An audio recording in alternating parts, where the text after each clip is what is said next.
નમસ્કાર. બોર્ડની એક્ઝામ્સ નજીક આવી રહી છે અને ગણિતનું નામ સાંભળતા જ થોડું ટેન્શન તો આવી જ જાય, ખરું ને? પણ ચિંતા ના કરો. આજે આપણે ધોરણ 10 બેઝિક ગણિતના પેપરને એકદમ અંદરથી સમજવાના છીએ.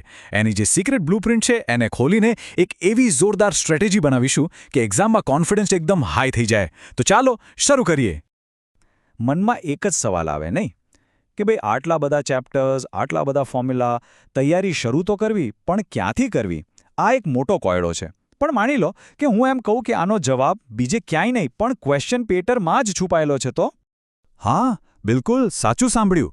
એક્ઝામનું પેપર કોઈ મિસ્ટ્રી નથી. એનું એક ચોક્કસ માળખું હોય છે, એક બ્લુપ્રિન્ટ. અને જો આપણે આ બ્લુપ્રિન્ટને બરાબર સમજી લઈએ ને તો સાચું કહું છું, આપણી અડધી મહેનત ઓછી થઈ જાય. આપણને ક્લિયર ખબર પડી જાય કે ક્યાં હાર્ડવર્ક કરવું અને ક્યાં સ્માર્ટ વર્કથી કામ ચલાવવું. તો ચાલો સૌથી પહેલાં વાત કરીએ સેક્શન એની. આ સેક્શન છે ને એ આપણા સ્કોરનો પાયો છે. અહીંયા એકદમ ફટાફટ અને સહેલા સવાલો હોય છે. એનો હેતુ જ એ છે કે શરૂઆતમાં જ આપણો કોન્ફિડન્સ બૂસ્ટ થઈ જાય. હવે જુઓ આ સ્ક્રીન પર. આ છે આપણી પહેલી સ્ટ્રેટેજી. સેક્શન એમાં 5 અલગ અલગ ટાઈપના ક્વેશ્ચન્સ છે. અને મજાની વાત એ છે કે દરેક માટે કયા ચેપ્ટરમાંથી પૂછાશે એ લગભગ નક્કી જ હોય છે.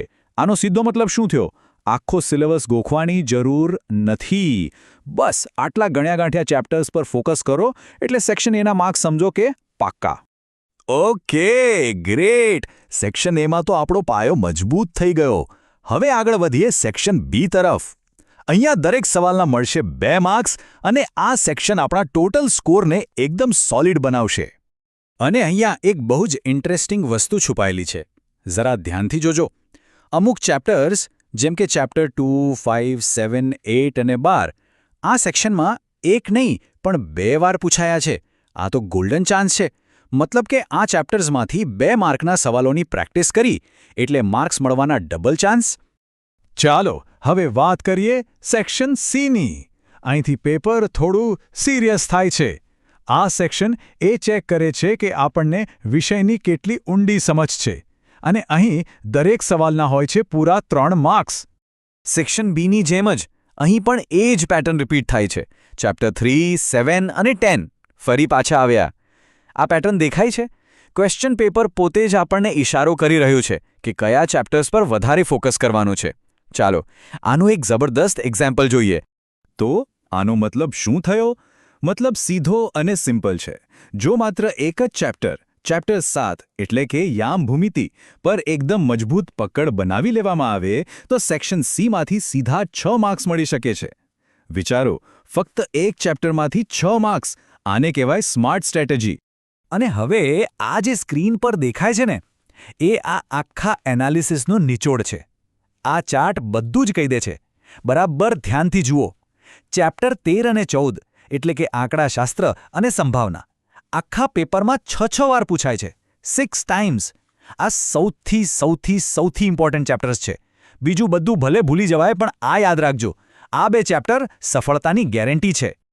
અને ફાઇનલી આપણે પહોંચી ગયા છીએ સેક્શન ડી પર. આ છે ધ બિગ વન, સૌથી વધુ માર્ક્સવાળો સેક્શન. જો હાઈ સ્કોર કરવો હોય તો અહીંયા ભૂલને કોઈ સ્થાન નથી.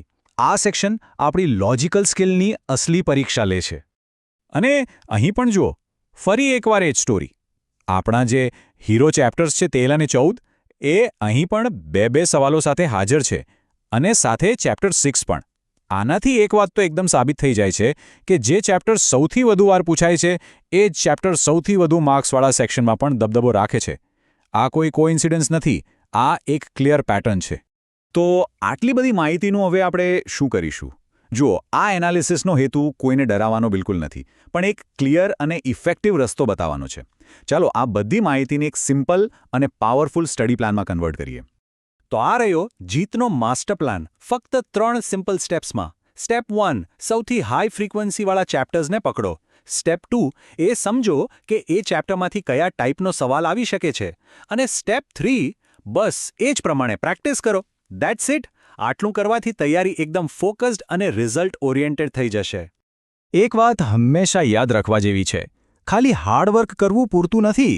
સ્માર્ટ વર્ક એટલે કે સ્માર્ટ રીતે કરેલી મહેનત જ બેસ્ટ રિઝલ્ટ અપાવે છે. આ બ્લુપ્રિન્ટનો ઉપયોગ કરવાથી મહેનતને સાચી દિશા મળશે અને પછી સફળતા તો મળવાની જ છે.